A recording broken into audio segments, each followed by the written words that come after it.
Jamie Nissart, on va se faire le débrief de Lorient OGC Nice. Ouais, faut un peu rigoler parce que bon, franchement, comme l'OGC Nice, je n'ai pas envie de faire le débrief. Mais bon, c'est comme ça.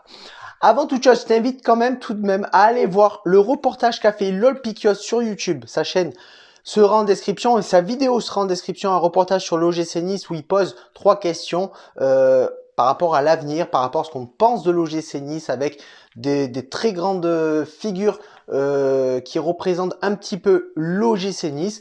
Pour ma part, je te fais part que à partir de demain, il y aura un podcast que je ferai sur ce match de Lorient-Nice. Évidemment, ça sera complètement différent de ce que je peux te proposer sur YouTube, évidemment, et ça sera à partir de demain.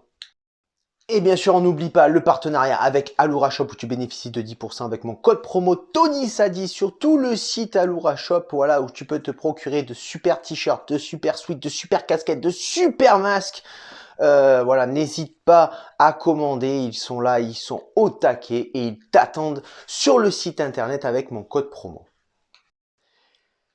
Et le deuxième partenariat avec Nissa Actu, évidemment, Nissa Actu, le numéro 1 de l'information de l'OGC Nice, qui va pouvoir te faire part aussi de ses ressentis sur ce match dégueulasse qu'on va débriefer ensemble tout de suite. Tous les liens de mes partenariats sont dans la description et je t'invite à aller checker et t'abonner.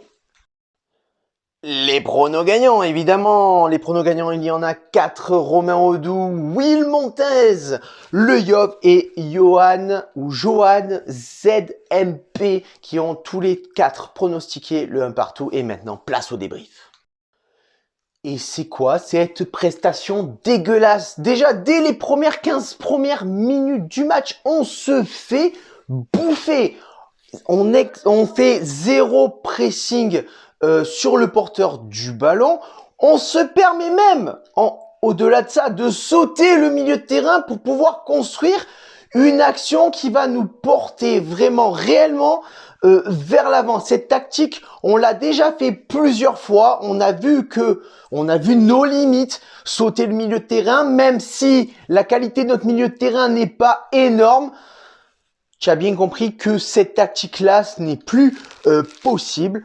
Donc, on joue trop bas. Effectivement, impossible pour nous de mettre le pied sur le ballon. Et on fait 15 premières minutes dégueulasses. Mais au-delà de ça, c'est pas que 15 premières minutes dégueulasses qu'on peut faire dans ce match. On accumule complètement les erreurs, ce qui nous permet pas en plus d'être super serein dans ce match. Impossible de contrer les offensives lorientaises qui pourtant ne sont pas énormes dans cette première mi-temps, mais qui nous mettent quand même pas mal à mal. On se fait complètement prendre de vitesse. On est pris dans le dos de la défense, mais vous allez vous projeter vers l'avant. À quel moment, les gars? À quel moment vous allez vous projeter vers l'avant? En 20 minutes de jeu, pas une occasion, pas une frappe. Pas une frappe, on est obligé d'attendre la 23e ou 24e minute pour se procurer cette première frappe qu'on attend et qui ne fait pas grand-chose. Miziane Maolida dans cette première mi-temps. Après, on en reviendra sur toi sur le but. T'inquiète pas, Maolida, on va revenir sur toi sur le but. Enfin, encore heureux que tu marques encore, quoi, tu vois. Mais putain, une touche de balle de trop. À chaque fois, tu fais la touche de balle qui te fait perdre le ballon. Tu n'y arrives pas, Saliba. Tu es aux fraises. Dans ce match, tu es aux fraises. En tout cas, sur la première mi-temps, tu es aux fraises. Tu manques de justesse. Dolberg, introuvable. Guiri, en dessous aussi. C'est les résultats, c'est les conséquences de notre système de jeu qui est trop bas, où on ne presse pas le porteur du ballon. Alors, Bambou, je t'en parle pas. Le mec, il se fait prendre dans le dos de la défense. Le mec, il se fait prendre de vitesse. Mais à un moment donné, accélère pour attraper le porteur du ballon, l'orienter, qui va mener l'offensive vers nous. Je sais pas, fais quelque chose, réagis, transpire. Le maillot, tu peux le mettre au lave-linge après, c'est pas un problème, on va tout le laver le maillot, t'inquiète pas. Pour le week-end prochain, tu auras un maillot propre, un tout beau, un tout neuf. C'est pas le problème. Accélère, papa, tu es complètement passif. On est passif sur toutes les actions de jeu lorientaises dans notre camp.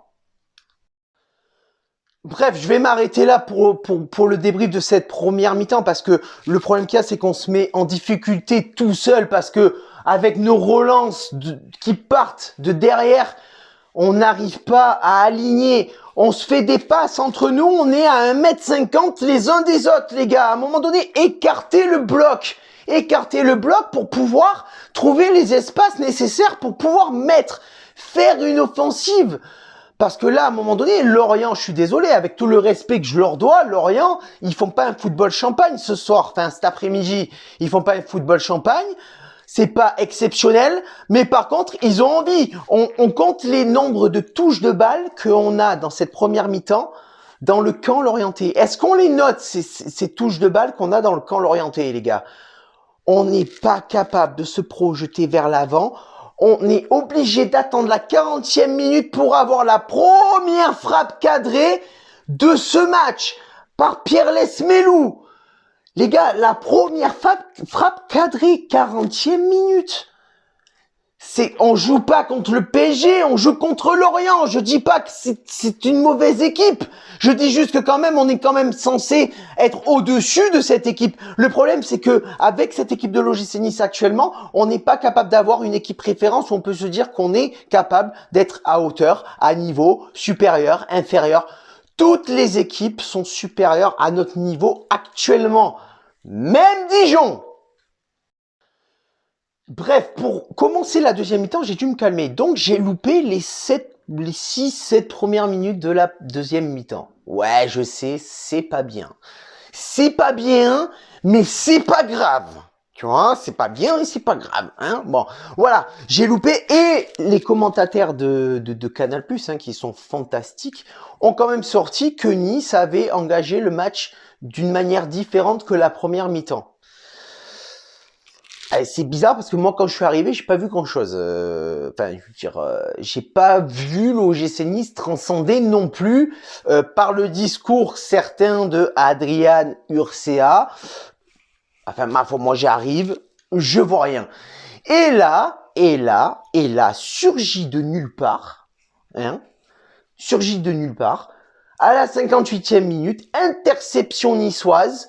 C'est transmis sur Miziane Maoulida qui te fait une petite remontée fada qui passe toute la surface de réparation et le mec tout seul il se fait le taf avec un peu de réussite, il ouvre le score. Miziane Maoulida fada. Jamais j'aurais mis un billet sur lui ce soir. Mais en tout cas, il ouvre le score, ça fait plaisir, mais ça fait plaisir pour pas longtemps, hein. Mais malgré l'ouverture du score, tu as l'impression qu'on essaye de se contenter de ce 1-0, de rester sur ce 1-0, puisque on ne met pas plus d'animation offensive finalement après le but.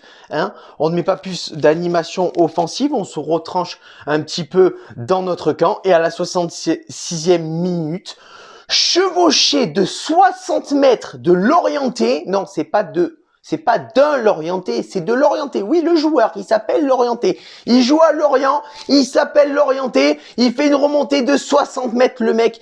Il décale sur Wissa, qui n'a juste qu'à la mettre au fond. Benitez est battu. Le mec fait quand même un petit pont sur PLM, il fait un grand pont sur Bambou. Bon, sur Bambou, à la limite, j'ai envie de te dire, pas trop de grande difficulté à l'effacer, ce joueur.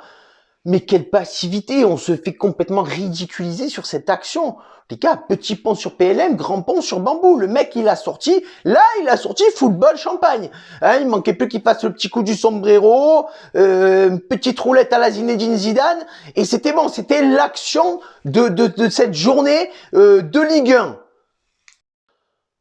Concrètement, ça manque de percussion. Malgré qu'on se fait revenir au score, ça bouge pas. Il n'y a pas de réaction de notre équipe. Ça manque de percussion.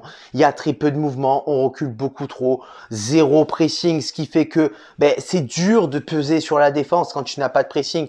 Ok, quand tu n'as pas le ballon, ouais, c'est dur. C'est dur de le récupérer, mais mets le pressing qu'il faut pour pouvoir récupérer ce ballon. Essayez un petit peu de mettre un petit peu d'animation offensive dans ce match. Lorient est beaucoup plus incisif, beaucoup plus percutant, et là, ils arrivent à nous faire du mal. À tout moment, tu sens le match qui peut basculer du côté de Lorient.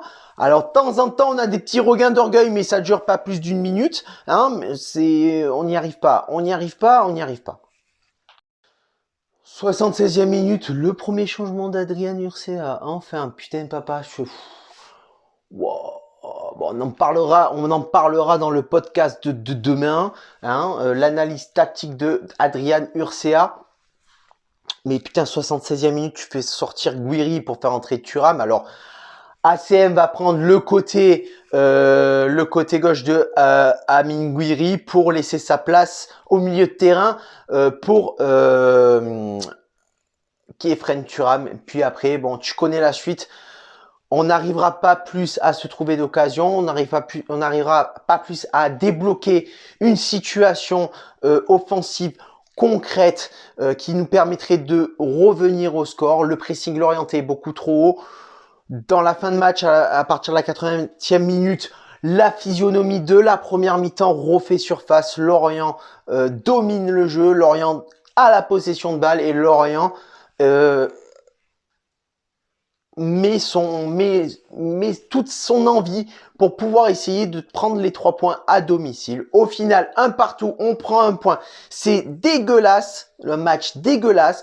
Au niveau comptable, c'est pas une très bonne opération puisque Lorient n'est quand même pas très loin de nous. On aurait pu prendre un petit peu plus d'air sur les équipes qui sont derrière nous, se rapprocher des équipes qui sont un petit peu plus haut, sans non plus arrêter avec on est à 8 points du 5e, quoi, arrêter avec ça.